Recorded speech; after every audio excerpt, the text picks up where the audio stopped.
It's currently 6:35 p.m. Um, so I was talking to my mom one day after like going through this like reflection, this self-reflection, and I explained to her, I don't know if souls exist, I don't know if spirits exist, I don't know. I'm sure that they don't, but there's like this very deep part of me. And I'm explaining this to her. I was like, there's this deep part of me that feels like it wasn't ready to wake up yet. Like my soul was not ready to wake up yet. It literally feels like my soul was sleeping, taking a nap, sleeping, and something just woke it up and told it to go. Like just woke it up and pushed it into existence. And that's how I always felt. Like I wasn't ready. And there's this like tension and this rebellion towards being present in my own life. It's like like that's literally how it feels. It's like this attitude of like, no, I don't want to relax here. I don't want to stay here. I don't want to get comfortable with this. I can't. And that feeling, I can remember it being as early as like I want to say kindergarten age, preschool age. I don't really know how. Well, I believe it manifested mostly in like some things that I would do. I would be on the school bus or like driving in the car in the back seat, and I would try to, like, if a car was next to me, I would try to imagine what the inside of the person's car looked like from like a backseat perspective, almost as if I was literally in the back seat and what I would see if I was actually there. Sometimes I would try to imagine what it was like if I didn't come home to my mom. Like my mind at the time really really was confused by object permanence. Like when I left out for school, I just imagined that like my mom stopped. Like she was just a robot, and when I couldn't see her, she wasn't existing and moving and breathing. Like everything stopped when I couldn't see it, but it resumed when I could see it. And I would do things like having these big dreams, big daydreams of like me one day, because like I was a fat kid, and it's so crazy that at like what, kindergarten age, preschool age, I would imagine coming to school one day wearing a fat suit. Or like, no, I would imagine coming to school being myself because I was a fat kid, and then like taking a zipper and just unzipping the suit off of me and revealing this skinny. And I was only like 4 or 5. Like I don't know why I was like, that idea was in my brain. Like just different things of like not wanting to, I don't say it was not wanting to, but playing with the ideas of being able to shift perspectives. um I've never felt comfortable in my own skin. The only time I felt comfortable in my skin was well, recently, actually, only recently, I've started to feel comfortable in my skin. And I'm 21. So my whole life before that, I've never felt comfortable in my skin. I've never wanted to be myself. I've never wanted to be in my life. I've always wanted to not be me. And I've always felt like everybody else was better than me. I've always felt like everybody else was prettier than me, more attractive than me, more unblemished than me. Like I just thought everybody else was better than me. And um I want to say at 5 years old was when I started to, well, when at 5 years old, I want to say desires, natural desires that would have ended up manifesting later on in my life were now the center of my attention. A family member of mine, a very close family member of mine, I don't want to say they SA'd me, but they sexually exploited me at 5 years old. And the attention that I got during those experiences, I don't know if it was the attention or just the fact that something sexual was being stimulated in me, and in a way it felt good, but it was wrong because I was only 5 and this was a family member. Um, Bunch of chaos ended up erupting from that. But now at 5 years old, I'm having sexual desires, you know, sexually, it was just no 5 year old should be thinking about those things. Um, and so in a way, my innocence was taken away. I was shown pornographic images at 5 years old. I was shown porn videos of bestiality at 5 years old. Um, and so, I feel like my whole life literally has been adults and other perverted people who have put that on me and dirtied me up. Like, I was around a lot of older people who did not understand that I was a kid and that I should not be seeing, hearing, and witnessing most of the things that I was witnessing. Nobody really cared about my innocence. So that was kind of ruined for me from 5 years old. My dad, he was a part of my life, but I didn't live with him. I lived with my mom. They got divorced before I was born, but it took years. I don't think it was until like I was 8 or 9 years old that their divorce was actually finalized, but their divorce was nasty, back and forth in court, child support issues. At the very young age, I learned how to manipulate my parents because I could sense that they did not like each other. And so my mom would talk shit about my dad to me or around me. And then I noticed that it went from me just being naive and honest about things. And then I started to notice what got reactions. And I noticed when I was with my dad seemed to be very stoic. I could never understand how he was feeling. I even told him later in my life, when I was older, I told him, I was like, you need a tail, because I don't know how you're feeling. One minute you're happy and you're tickling me. The next minute you're being stern with me. You're threatening me. You're being aggressive with me. You seem cold. So I really don't ever know how you're feeling. And, my mom would talk shit. So I noticed that, when I would tell him those things over time, when I told him these things, it would get reactions from him. And then he'd be pretty much conversating with me and telling me things about my mom, kind of giving me attention. And I liked that. I liked the fact that there was some type of connection going on, but it was about a very negative subject matter. And he wasn't actually talking with me. He was just telling me shit about my mom. He would tell me things like, your mom is a lesbian, your mom is this, your mom is that.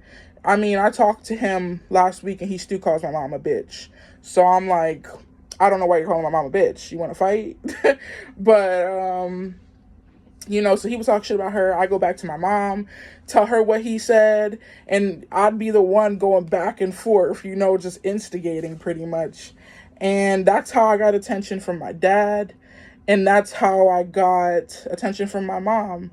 And this lasted for a very long time. There was even at one point, I think I was maybe 7 or 8 at the time, my dad was like, Rayma, stop telling me what your mom said. I do not care. And he said it only makes me upset or something like that.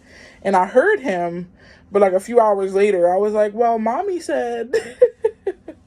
And so, it's not okay at all. But I learned that at a very young age, people like to be angry, I guess. You can get people talking if you get them upset.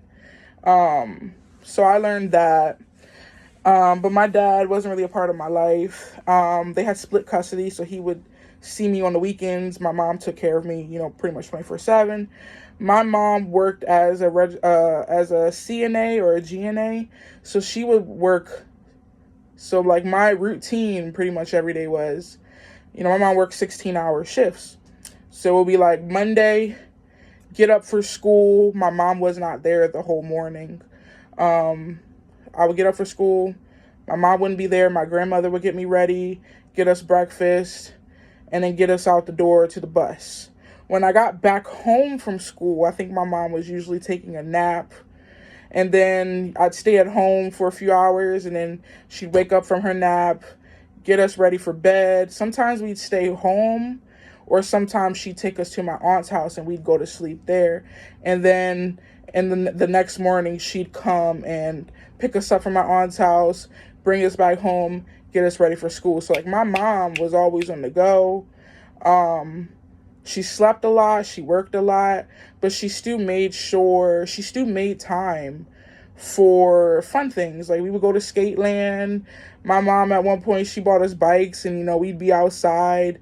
But my mom behind the scenes, like, I'm just living, but behind the scenes my mom was working all the time. She lived with her mother. She could not afford to live on her own. And she's dealing with baby daddies and all this core stuff. But it's like, I didn't know all that. So back to my dad. My dad, he would see us on the weekends, and my dad was a truck driver. He's been a truck driver my whole life. So that's over 21 years. And, when he got us on the weekends, at one point we were going to his apartment, and I remember like he had a bachelor's apartment. Like this man had the bachelor apartment, like the single guy apartment, I guess, like leather couches. On like this one area of the house, he had like leather couches and like nudie magazines. Um, but my dad didn't cook. My dad's never really cooked. So like at dinner time, he would fix us things like what do you call them? Fish sticks or tuna fish, bologna and cheese, macaroni and cheese. We would have our coloring books to keep us occupied. He would have us like shred his papers in the shredder as like entertainment. Um, Later on, like as I got older, he stopped coming around as much.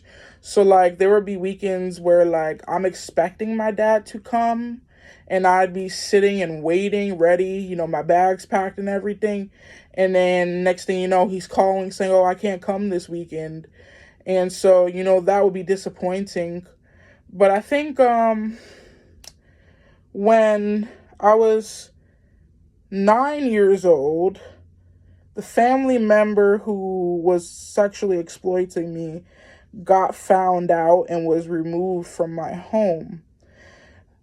Life started to feel very weird after that, because somebody I've lived with my whole life, who I had, forgiven and looked past what they had done, the law,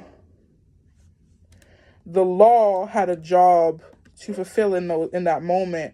So it didn't really matter how I felt about it. It was what legally this person had done wrong to me, and they were removed from my home. I remember my mom cried all day long. Like you could just hear her wailing and wailing and crying and wailing. And I don't think I cried.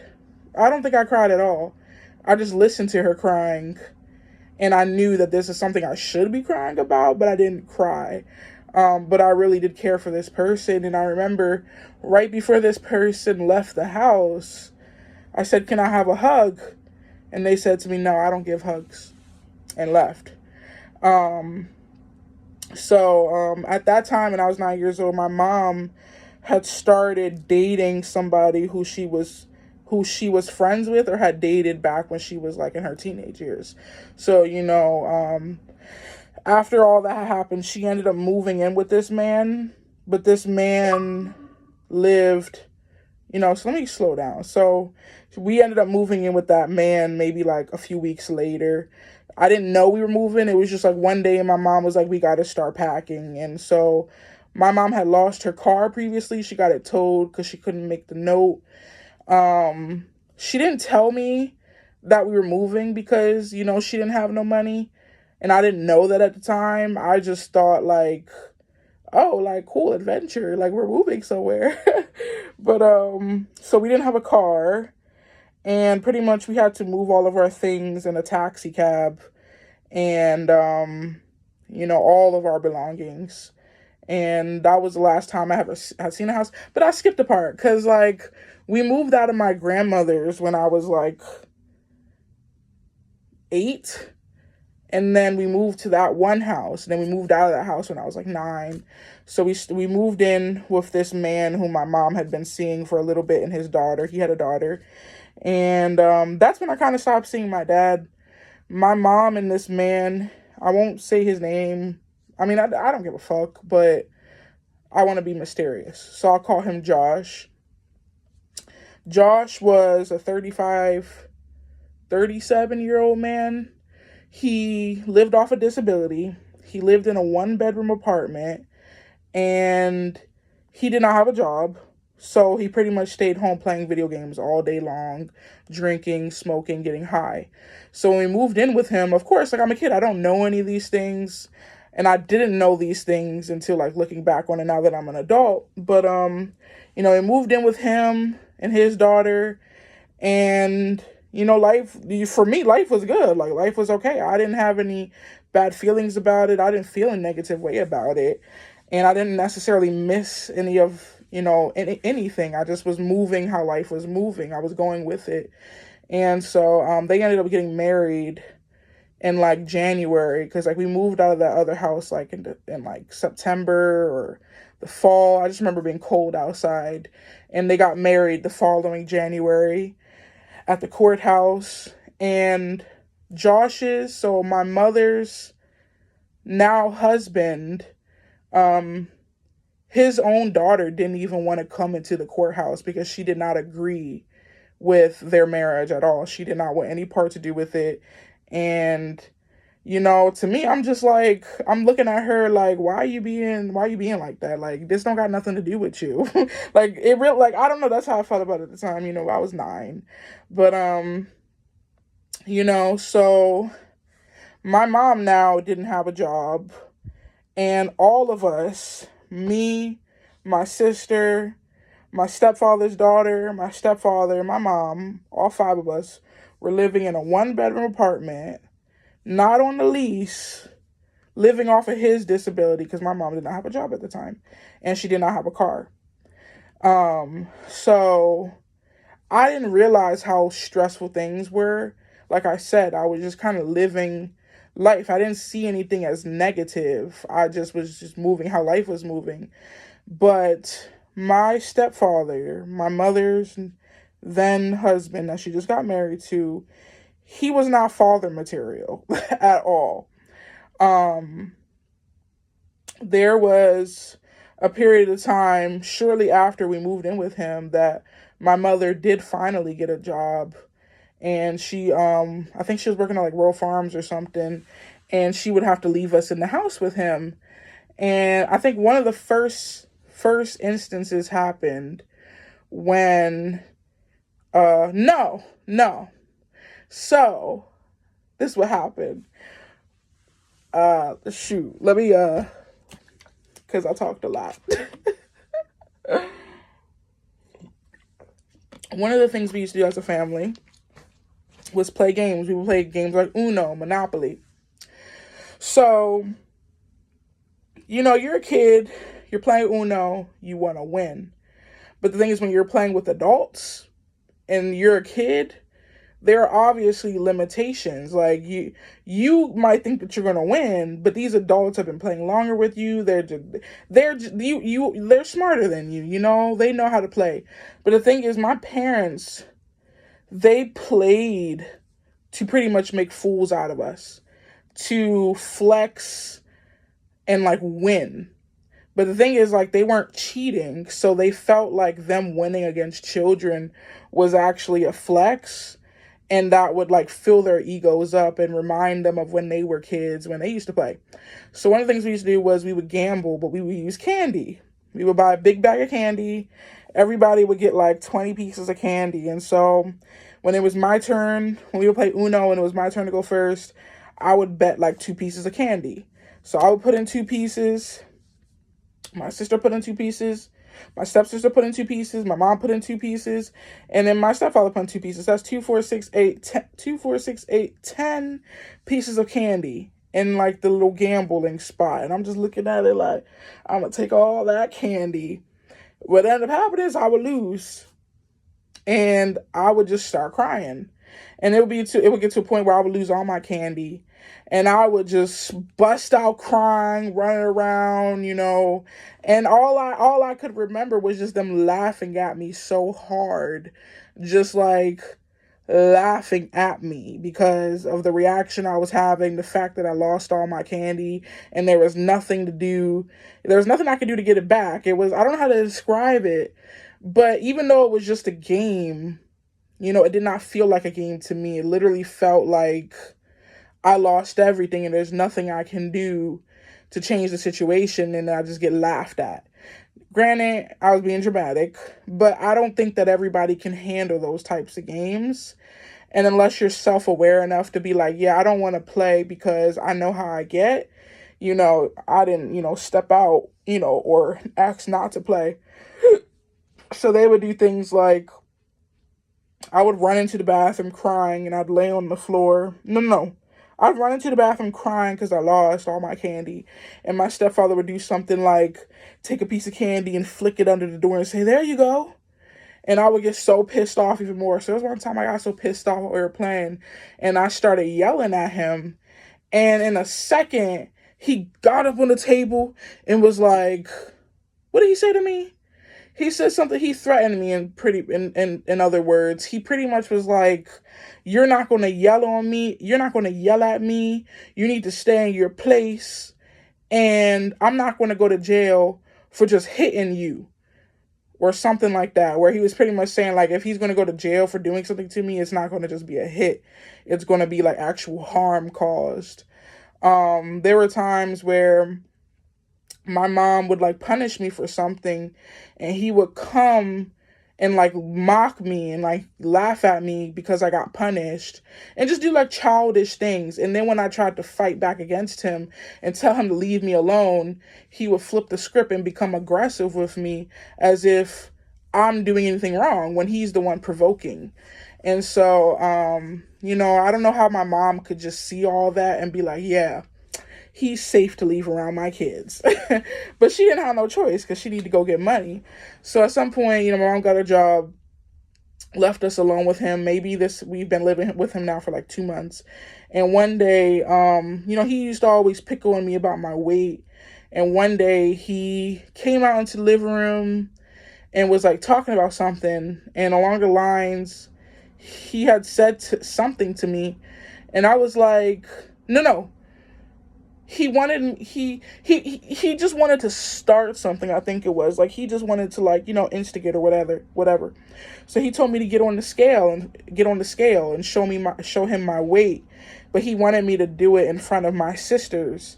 And in my mind, I'm like embarrassed. Like I don't want to do that. And I said to him, I was like, you don't even care about me. You don't even care about me. Why do you even want to see my weight? Like, I was trying to pretty much say, like, I know you don't care about me. I know you just want to make fun of me. Because if you cared about me, you'd actually try to help me. Not just try to, make fun of me. At the time, I was probably like 10. I think my birthday had just passed. And, after he said that, I had moved away from him and went into the kitchen to go finish eating my lunch because I had just made some ramen noodles. And as I'm sitting down, he goes over to the kitchen sink drawer and pulls out a knife and walks over to me and says, you want to know what I do to people I don't care about? I'll show you. No, he was like, I'll show you what I do to people I don't care about. And he takes a knife and puts it to my neck. And my sister and my other sister are both sitting there like, like you could cut the air with a knife. Like you can cut the tension with a knife. Like everybody was looking like everybody knew that wasn't right, what he had just done. He called himself, just trying to make an example.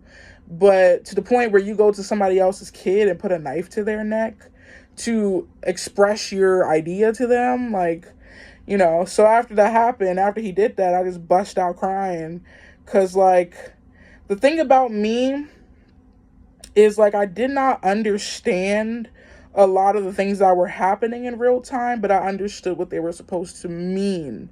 So the fact that I knew that he meant harm and meant to cause some type of negative feelings towards me, that's what I was reacting to when I was crying. He was like, "Nah, don't cry now, don't cry now." But pretty much you get the idea of my stepfather. Like, he did things like that, very dramatic, very over the top. Like, he was not in the mentality of being a father.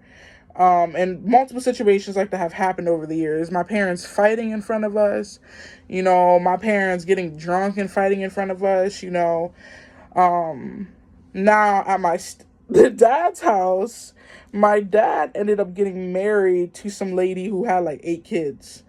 And, I got along with them pretty well, but a lot of them were boys, and the boys would just crackle me all the time, making fun of my weight, calling me fat this, fat that. Like, I remember this one time, I was older. I was probably like 12 or 13 at the time. And one of my stepmother's sons, his name was John Boy. And for whatever reason, John Boy hated me. I didn't ever get in his things. I didn't ever say anything to him. But for some reason, he hated me solely on the fact that I was fat. And so John Boy and his girlfriend ordered pizza and was sharing it, with the other siblings. And I came with my plate trying to get a slice of pizza. Like, nobody told me I couldn't, so I was like, let me get a slice of pizza. And he's like, "No, fatty, put your plate back, you greasy, fatty, black, greasy motherfucker." Like, just being nasty to me. And all I'm trying to do is ask for a slice of pizza. So the girlfriend, she goes, "Raymond, don't listen to him. Here you go. Here's a slice of pizza." And, so my home environments were very unstable.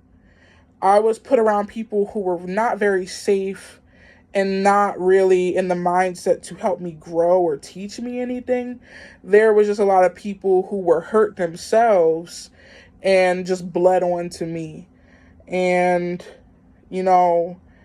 it's not fair because I was a child and I could not control the environments that I was in. I couldn't really stand up for myself. Nobody really stood up for me.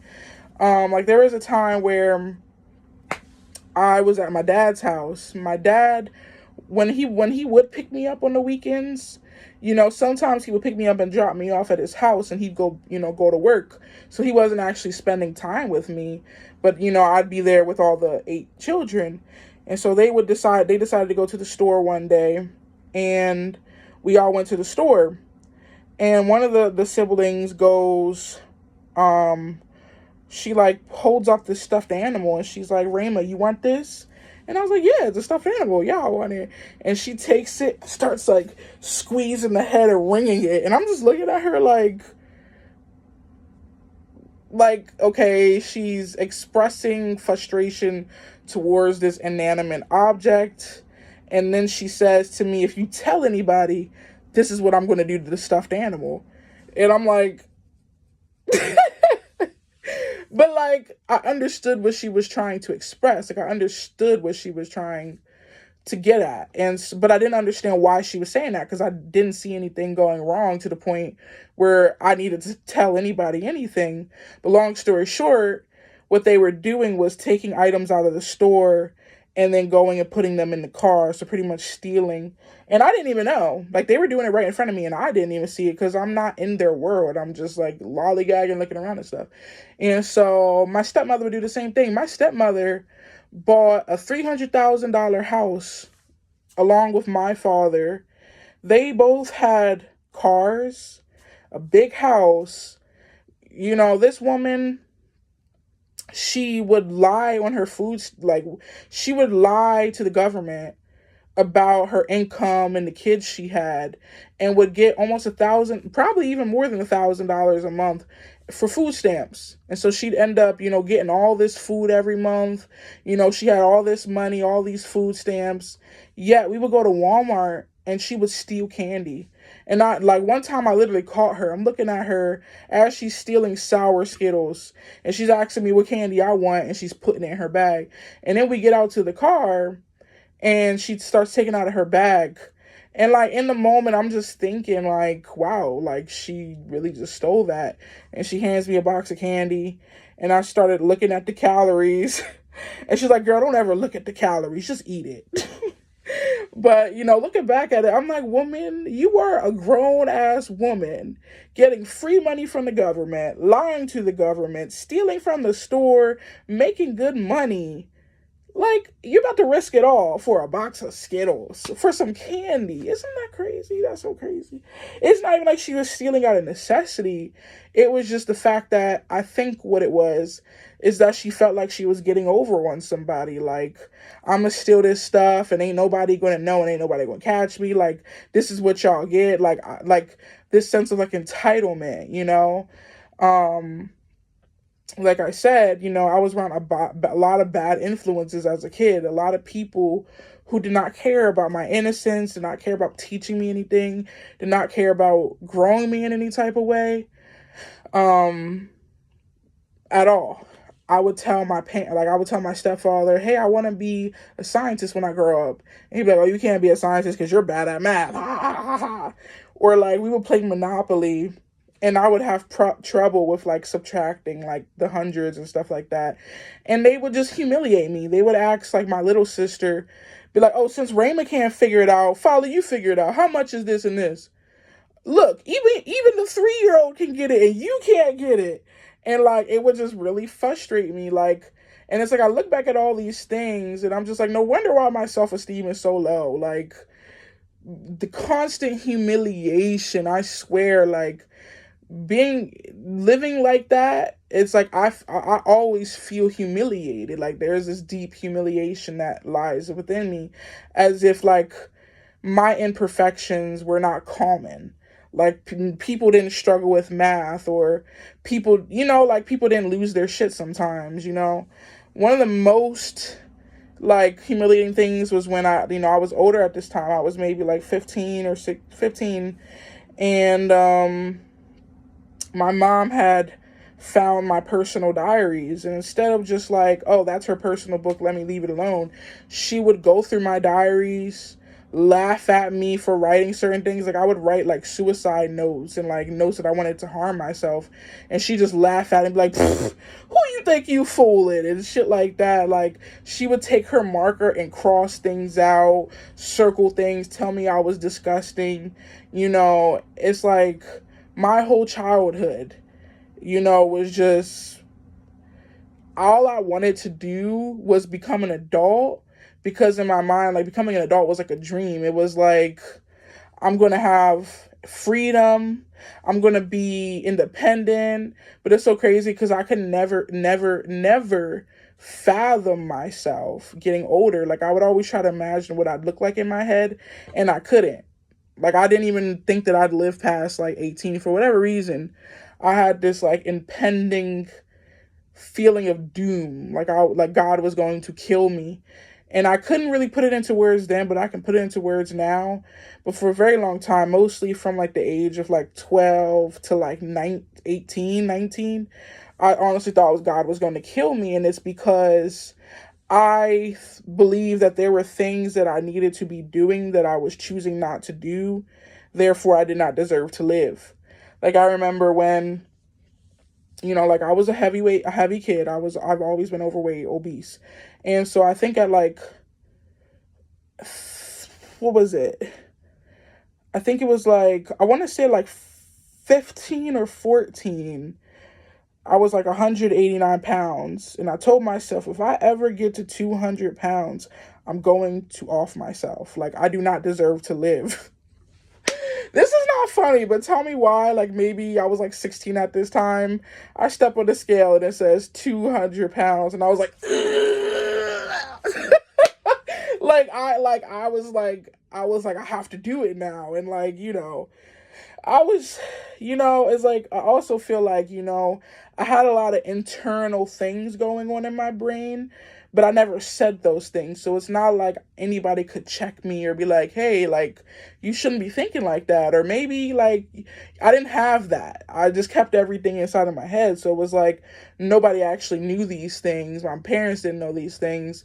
And they were just internal. So it was like they went unchecked, they went unnoticed, and they just grew. So it was like I've always had this dread of like God is going to kill me because I'm not doing what I'm supposed to be doing. And whatever that may have been when I was a teenager, that's what, how I felt. Now,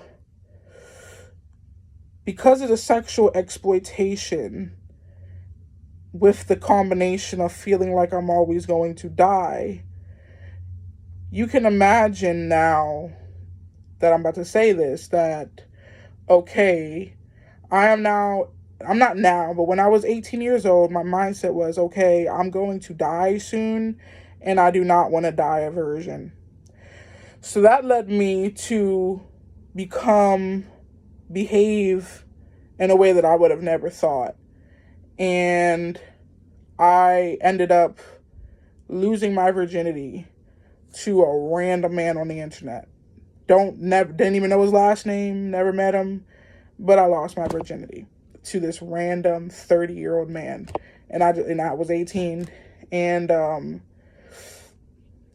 yeah, I'm not proud to admit it, but that led me to then engage in a lot of risky sexual behaviors. A lot. Now, I don't mean to sound like a hoe, but I'm going to estimate that from 18 to 20 years old, I want to say I had sex with at least 50 different guys. Some of them recurring, some of them, like, literally, I was pussy on wheels. Like, I was literally driving all across the East Coast just to fuck and then go home. And then what ended up happening was, like, I would be coming home at like 1 o'clock in the morning, 2 o'clock in the morning, and my grandparents are like, oh, we don't want you coming in the house this late. So if you're out there, you got to stay out there. And sometimes these men were not like, hey, you can come and sleep here. Like, no, they were like, you need to leave. And so I literally had to find somewhere to sleep in my car. There were some mornings where, like, I would be sleeping in McDonald's parking lots, all because, and it's like my mindset just became very risky, very just like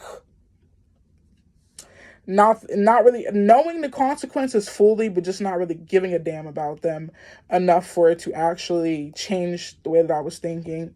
And again, nobody knew about this. This was all secret. Nobody knows about this at all. It's literally between me right now and whoever watches this video. Nobody, maybe my therapist, but like nobody knows. My parents don't know, my grandparents don't, nobody knows. My family, they're very religious, very Christian. So, you know how that goes. So, I want to say fast forward to now. Fast forward to now, where I see my past. I see myself. I see where I want to be. And I don't feel shame for anything because I understand why I was doing what I was doing. And the only thing, this is all over the place, but like the only thing that I do not like about myself, and I honestly hate about myself, is the fact that I know so much. I know how to solve my own problems. I know how to get myself out of situations. I know how to be better, but it does not matter. I still choose and continuously choose to do things that only actually hurt me. Like, if it's between me, and I know everybody does this, but the reason why it hurts so bad is because I want to get where I'm going so bad that it doesn't make sense to keep behaving in a certain way that is totally not getting me closer to where I want to be. And then the thing, what I'll do is, and I understand, I've come to learn that this is impulsivity, but I'll do things like, okay, I have a goal in mind. The best way I can explain myself is I am very impulsive. I think my brain at some point in time had got the dopamine transmitters all mixed up, because it's like now very little things motivate me to do anything. And when I'm on my medication, when I'm on my mood stabilizer, it's a little bit easier to get myself to do things that I normally would not do. Like, if you could see my room right now and you could see my bathroom right now, I've literally been living in grossness. Oh my gosh, I even look gross. But, when I'm on my medication, it's easier to do those things. Like right now, where I'm off my medication, I look at it and I'm just like, like, it's not bothering me, But if somebody, like if my boyfriend were to be coming over, or if my boyfriend were to be coming over, this place would be spotless. Like, I would find every mustard seed of strength I had in me to clean everything up. If my mom was coming over, maybe I just clean the bathroom, because that's the only part that she'd go to. She wouldn't come into my room. But it's like very few things motivate me to actually do the things that I need to do. The best example I have of the impulsivity is, I am supposed to take drug tests every single week. It's supposed to be 100. They're always supposed to be 0. So I had smoked weed maybe like 2 months prior to me starting to take these drug tests. It literally took over a month for the THC to finally be out of my system. And at that time, I had learned that, okay, fatter people, it takes a longer time for fatter people to get that out of their system, because THC isn't water soluble, it's fat soluble. And so because I don't really do a lot of exercise and sweating and stuff like that, it takes a longer time to get out of the system because I have so much fat. So, my tests were finally clean. And the week after I took that test, I was like, I really want to pre-roll. And so the first day I had those desires, I was like, nah, I looked at I looked at all the things that I would have to do to get it. And that kind of turned me off, because I just wanted it quick. Like, I just wanted that instant gratification. And because I knew that it wouldn't, like, I started to think about how to get it and all the things that would have to come before that. It unmotivated me to do it. But then the second day, I was like, I really want to pre-roll. Because I wasn't even thinking about it all morning, and then it got triggered by the area that I was in, because I remember this is the area I can go get a pre-roll. So, I'm thinking like, no, I got to take that drug test. But I started to minimize the drug test. I started to say to myself, well, it might not even show up on the test, because you're only going to smoke a little bit. Like, you're literally only going to take 2 puffs and put it out. So it might not even show up on the drug test. So, I literally started to minimize the reality of my consequences to allow me to do what my impulse and that strong desire was telling me to do. I did want to smoke, because I hadn't smoked in a very long time. And I felt like that was the answer to the emotions that I was feeling at the time, because it was a solution before. And so I minimized the reality of the consequences, and I ended up going through with it. And I mean, it felt good. So that was Tuesday, but I knew I had to take the drug test on Thursday. So Tuesday goes good. Then Wednesday is like, well, I mean, you did it. You might as well smoke the rest of it. I mean, it could show up on the drug test, but you'll just, deal with it when it happens. And then Thursday, before I went in to go take it, I had all this anxiety and all this fear. My heart was pounding, and I was just feeling so nervous and all these negative emotions. And I was like, girl, this is not the time. You already made the decision. Wouldn't it have made more sense for you to have all this anxiety and nervousness before you did it?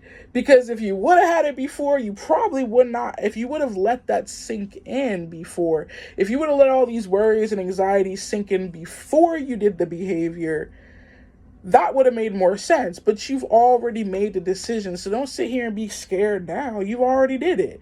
And I thought to myself, well, I mean, So that's when I started to understand that I'm impulsive. If you're minimizing the consequences to do the things, if you're literally pushing boundaries out of the way to do something that you know is not good for yourself, and it's just instant and it feels urgent, it feels like it's burning, like you have to do it, that's how my brain is wired at this point. It's like anything that I know could possibly make me feel good, even if it's not good for me, I'm more likely to do. And I noticed that once the thought comes into my head, if I don't do something about it immediately, it literally feels like it just gets hotter and hotter and hotter until it's burning, and I have to make an action. I've learned that sometimes inaction is an action. Sometimes I can have that strong desire, but just say, I'm not going to do anything. I'm not going to go to the store. I'm not going to get up. I'm literally just going to sit here and do nothing. I'm not going to act on it. Sometimes that works. Other times that method isn't so easy. And I learned that if I change the environment that I'm in, it helps. So like sometimes if I get these strong impulses, I'll just go outside and go for a walk. I don't measure the amount I'm walking. I literally just say to myself, I need to change the environment. Because if I sit here, inaction isn't going to work this time. Like I actually have to move. Sometimes I'll jump in the shower and take a shower. Like, but I'm starting to understand that if I want to make progress, I have to implement these tools and techniques that are going to get me where I want to be. Like I can't keep just giving in to the impulses. I can't keep giving in because that's all it is. It is literally my brain running in survival. What, like, it's my brain does not care about my goals and what I want to accomplish. My brain is just the animal. It's just doing what it's supposed to do. And it's out of balance, but it's just doing what it's supposed to do. But I have to make the conscious decision to separate myself from that animal and say, no, I know that you feel this burning sensation to do this thing, but you don't actually want this. I know what you want. You want these long-term goals. So this decision does not align with where I want to be. And it is not easy. I'm still fat. I've been trying to lose weight my whole life. I'm still continually doing things that I know are not good for me.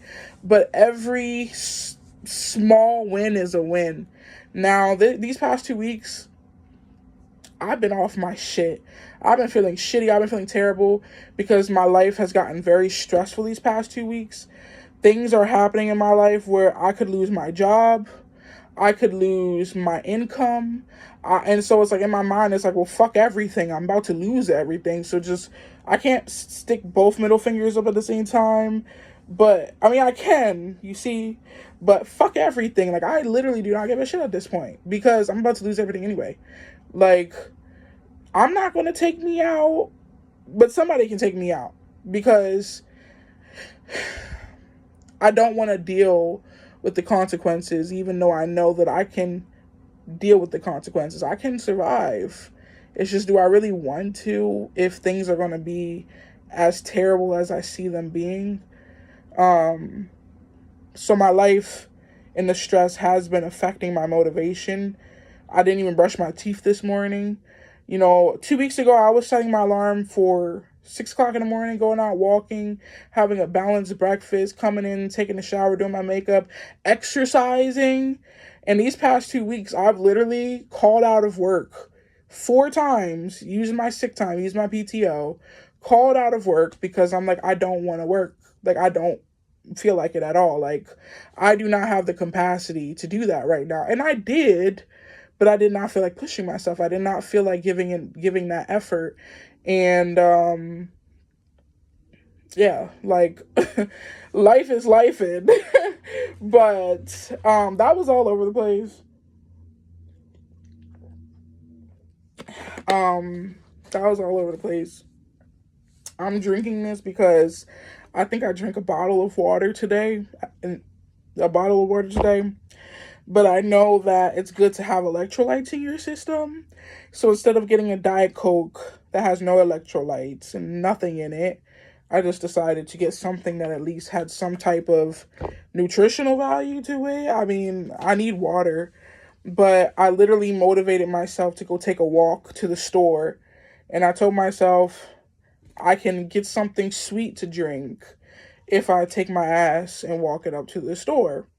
So this was the reward for walking. So it is what it is. But that is me. I don't know if any of this information is useful. I like to run my mouth, but I don't often get the chance to run my mouth like people in my life like this. And yeah. I also just found out, quick fact, that in the year of 1830, there were about 3,000 free black people in the South of the U.S., or I don't know if it was the U.S. at the time, whatever, but in the southern part of the United States in the year of 1830, 3,000 free black people who owned amongst themselves about 12,000 slaves. Black people, not even just in Africa, because we learned already that the African people captured their own people and sold them to the white people, but that even in America, free black people were owning slaves. And granted, some of them did it to manumit, their family members. They were buying their uncles and aunts and brothers and sisters and wives. But some of them purchased slaves and used them just as the white people did. And granted, it was a very small percentage compared to the actual amount of slaves that there were. But granted, black on black crime existed in 1830. Like, you would think that as a free black person, seeing all the shit that's going around you, that you would really buy slaves and then treat them just as, wait, crazy. But I just found that out. I never was taught that in school. And I'm like, wow. I wonder what would have happened, or I wonder what would happen if they started teaching, children these things in school, because then it changes the narrative. It's like, I was taught, oh, white people are the oppressors, black people were slaves, black people fought to get free. But if they would have thrown in there a small percentage of black people owned other black people, that would have changed the whole narrative. It would have changed the mood and the whole emotional tone of the story. It would have had a little bit more complexity to it. So I'm starting to understand at this point in my life, I'm 21, I'm about to be 22, that educating myself is one of the best hobbies that I could have right now, because there's so much information that's out there that is accessible, that is free, but I can't access it if I don't ask the questions. So that is my TED Talk.